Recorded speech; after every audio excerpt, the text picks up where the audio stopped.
Добрый день! Продолжаем готовить блюдо татарской кухни. Познакомьтесь, посмотрите, какая гостья у нас сегодня. Представьтесь, пожалуйста, скажите, как вас зовут?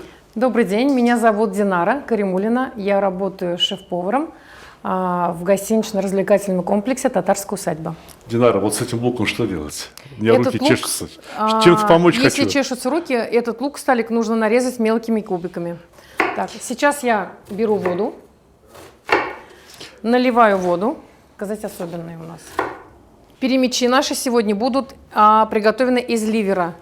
То есть это получается легкие, печень, сердце телячье и, соответственно, немного фарша, тоже телячьего. Обычного мяса, да? Да, да, говядина, молодая телятина.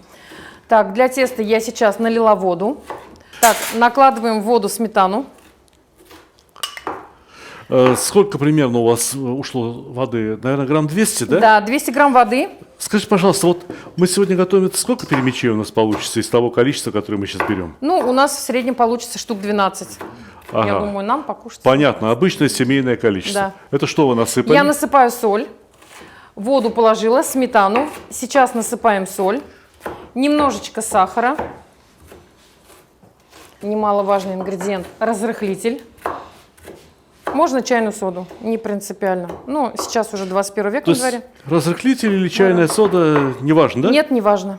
Так, соль положили. Как раз. Сейчас буду класть сливочное масло. Тесто у нас готовится на сливочном масле. Но сливочное масло, Сталик, должно быть комнатной температуры. Оно не должно быть растопленным. Оно должно быть вот таким мягким. Угу. По-настоящему, по-татарски все делаем. Да. Все будет в печи. Да. Миш перемяши. Шувай. Сейчас я все это буду соединять между собой. Знаете, дорогая Динара, я бы хотел с вами поговорить. Ну, откуда вы взялись такая красивая? Кто у вас мама, кто папа? Чем вы вообще всю жизнь занимались? Как стали поваром? Все рассказывайте, честно говорите. Я выросла в обычной татарской семье. Так, немножечко прервусь. Я сейчас буду накладывать муку. Родилась в обычной татарской семье. Первый сколько ребенок. муки кладут в обычной татарской семье? Вот в обычной татарской семье кладут, если у нас жидкости 200 грамм, соответственно, муки у нас идет в 2 раза больше. 400 грамм грамм 400 всего? у нас уйдет, да, на все на это. Так Кладу мало? муку, да. Очень экономная татарская семья. Вот. А масло сколько положили, сливочное масло? Масло тоже положила 300 грамм, 200 Ничего грамм себе. воды, 300 грамм масла и 200 грамм сметаны. Яйца мы сюда не кладем, разрыхлитель, соль, сахар. Сейчас я все это перемешиваю. Как я уже сказала, тесто у нас будет бездрожжевое. Потому что это очень удобно. Во-первых, не нужно ждать, пока оно поднимется. Мы тесто замешиваем и сразу же начинаем готовить. Ну так вот, родилась я в обычной татарской семье, первый ребенок. Да, мама у меня тоже в этой же профессии трудится. Она у меня заслуженный работник Республики Татарстан. И мы как-то с ней вот рука об руку все это время работаем вот в этой сфере. Очень любим свою профессию. Ну, допустим, я себя не представляю в другой профессии. Я не знаю, я бы не смогла, наверное, сидеть в офисе. Что, всю жизнь работала вот поваром, да? Да, как я закончила учебное заведение, да. Что, технику закончила? Нет, я закончила училище тогда. Кулинарное, на тот момент. да? Да, кулинарное, 116-е. Затем сразу же, как закончила, начала работать. Работала и кондитером, работала и поваром. Но достаточно быстро я как-то вот раскрылась и стала шеф-поваром. Ну, у меня любовь прям именно к нашей татарской национальной кухне. Ну, это хорошо. Я, Хорошо. конечно, поесть могу любую кухню, но вот любовь у меня именно к нашей татарской национальной, потому что я росла с бабушкой, с Двоникой. Двоника у меня очень хорошо готовила. В свое время мою Двонику приглашали, она была у меня очень такая с золотыми руками, приглашали на свадьбы, она пекла пироги очень красивые, божественные.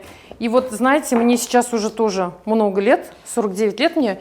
И у Много? меня- да. Я хотел спросить, замужем или не замужем, когда успела выскочить. Уже Она говорит, успела. много лет. У меня уже взрослые сыновья, 30 лет и 28 лет, два сына. Ничего себе. И вот вы знаете, Что значит, что я росла в этой семье и вот ела вот эту еду, у меня вот до сих пор в носу вот эти запахи. Вот они ничем не перепутаешь их, они прям вот у меня в носу.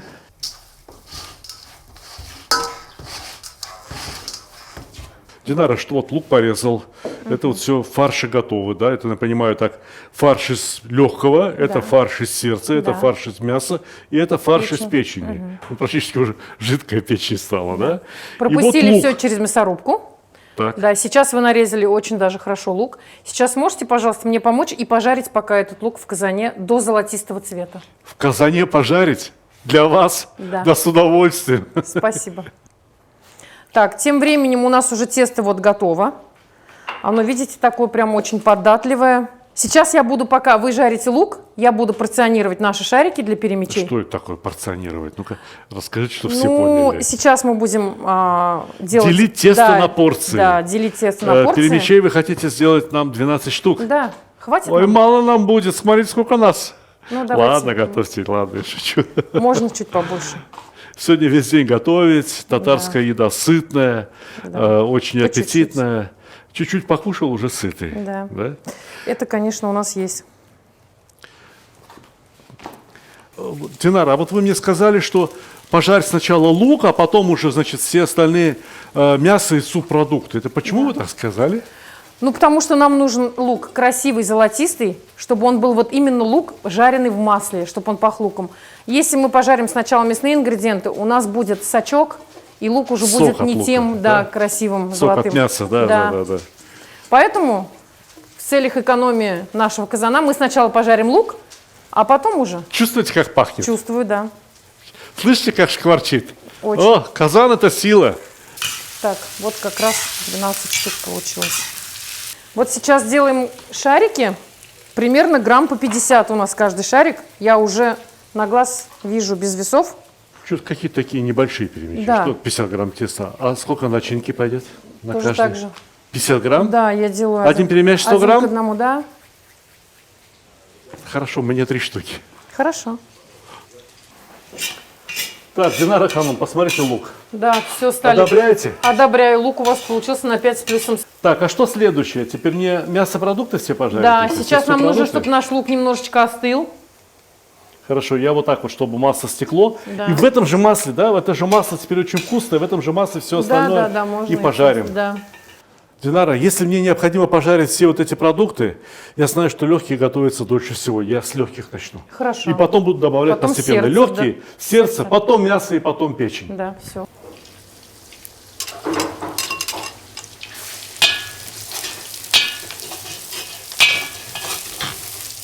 Сердце, тебе не хочется покоя.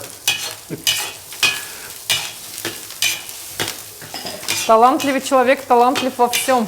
Ой, начинается подходит уже.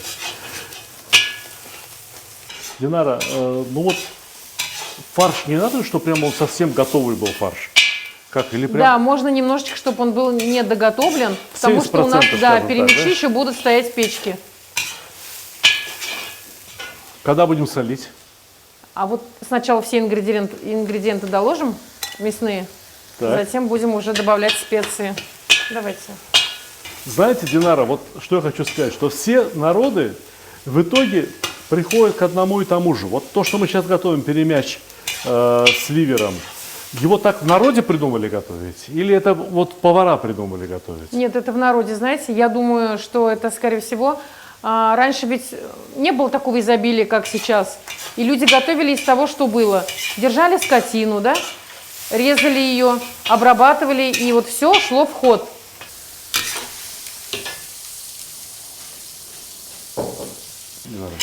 Сейчас вот вы, Сталик, все пережариваете, очень правильно все делаете. Затем будете солить, перчить. И в самом конце я бы посоветовала добавить листочек лаврушки. Да вы что? Минуты на 3. И постоит вместе с лавровым Да. листом и запах будет? Да, да. Хорошо, соль. Давайте я ложкой посолю все-таки. Я возьму ложку, потому что щепотку не все понимают. Здесь у нас получается килограмма 2 продуктов в общей сложности. Больше 2, еще лук есть. Значит, сюда пойдет ложка соли, даже не спорьте со мной. Иначе вкуса не будет. Ложка. Хорошо. Я надеюсь на ваш вкус. Приятно поговорить с умной женщиной. Черный перец полножки положу. Приятно поговорить с человеком, который чувствует продукты. Давайте лавровый лист, печенка готова. Сейчас. В таком случае я предлагаю вам, давайте я сейчас сюда все переложу, в казане будет стоять, переготовиться, сухое будет. И сюда лавровый лист засунем, как, и пускай стоит. Хорошо.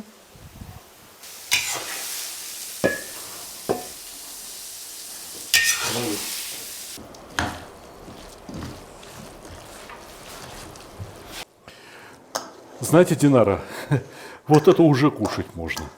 Да. И очень многие ведь народы пришли к точно такому же блюду, просто режут все крупными кусочками, с луком пожарят на сковородке, когда вот свеженькая, когда только Да. что зарезали скотину, и кушают. По-азербайджански, например, джизбыс называется, мое прям любимое блюдо. Потом в лаваш заворачивают и кушают. И здесь ведь тоже в тесто заворачивают. Лаваш тесто, Да. и здесь другое Да. тесто. Понимаете, корень-то один, но именно поэтому, наверное, мне татарская кухня так вкусна и близка. Ну что, это должно немножко остыть, прежде Да, чем в тесто да. положить, наверное, да? Хорошо. Выносим на свежий воздух и пьем чай.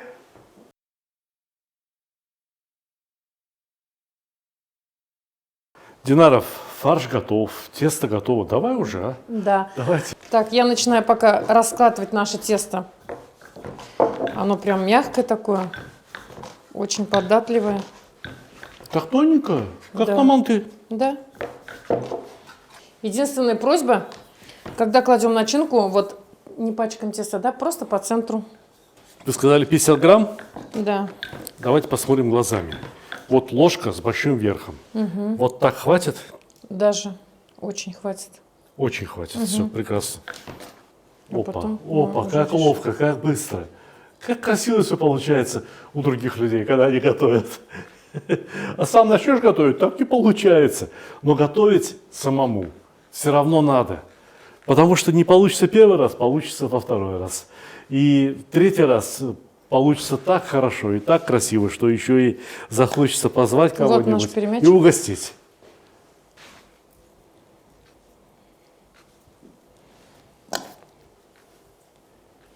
Защипляем. Вот так. Аккуратненько, как мне всегда учила мама. Как будто ты плессированную юбочку шьешь. Ну, вот у нас, у мужчин с плессированными юбочками как-то не очень. Сколько времени пекутся? Минут 10-12. Так быстро? А, ну, Ну, тесто да. тонкое же, конечно. Ну, в печке мы печем в дровяной 7 минут. Да ты что, еще и румянится? Да, еще как. Шикарно. В печке вообще быстро. Мы в ресторане просто под заказ. То есть люди заказали в И ждут, печку да, 6 минут, 7 минут ждут, и все готово. и готово. Ну что, я займусь печью. Она хорошо протопилась. Я сейчас раздвину, наверное, да, дрова. Да, Половину в одну сторону, половину в другую сторону. И здесь посередине как раз поставится противень. конечно. И испечется. Настоящей травяной печи. Телемечи. Смотрите, о! Вот где сила, молодость и красота. Значит, 7 минут, говорите, да? Ну хорошо, 7 или 10, какая разница? Мы не знаем, вот, до какой температуры протопилась у нас печь, но в любом случае, приоткрыл крышку, посмотрел, как там оно, какими они должны получиться, красненькими или золотистыми. Золотистые. Но печка должна быть 280-300 градусов. Ничего себе, ничего себе. Вот это печки у них, ай да печки. Хорошо, проверим, что у нас получится.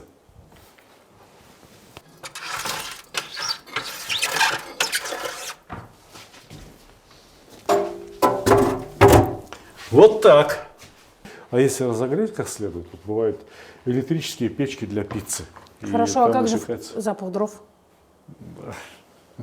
Это другое. Ну, запах дров остается в копченой рыбе. Перемечи пахнут копченой рыбой? Нет. Всё. Я, знаете, иногда как готовлю у себя на работе, когда хочу, чтобы был вот этот, я беру просто полено, засовываю в пароконвектомат, ставлю на жар, там его немножко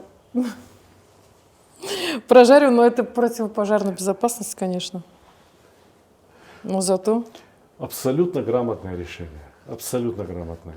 Вообще даже ни одного слова против не могу сказать. Какая разница? Вам нужен запах дров? Ну, вот, я брал уголек для кальяна И на него немножко щепок. Вот на уголек для кальяна на фольгу, сверху щепками посыпал и вперед туда. Все. Кушай на здоровье. С запахом дров.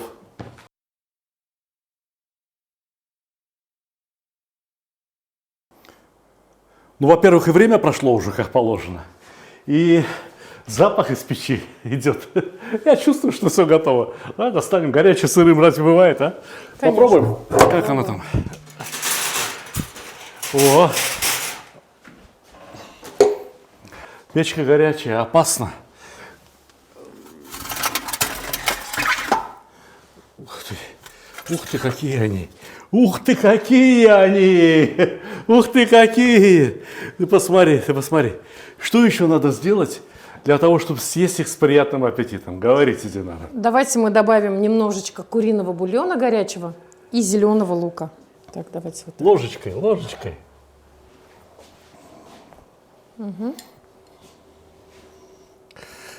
Пахнет обалденно. Да. Ну еще бы, такое тесто. Посмотрите, что было в тесте. В тесте были самые лучшие продукты. Сливочное масло, и сметана была, да, и муки там немного практически. Конечно, будет вкусно пахнуть само тесто. А еще фарш какой. А кто его готовил, этот фарш? А? Это точно.